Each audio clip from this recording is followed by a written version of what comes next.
You can use the upload feature to import CSV files directly into your conversation. Start by clicking on the Upload a File button at the bottom of the chat box. This will bring you to your folders and you can choose which files to import. In this example, I'm going to choose these 4 different CSVs.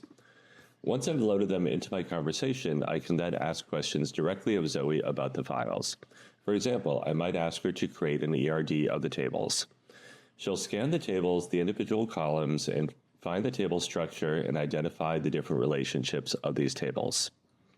I can also ask her to display the first 10 rows of the orders table.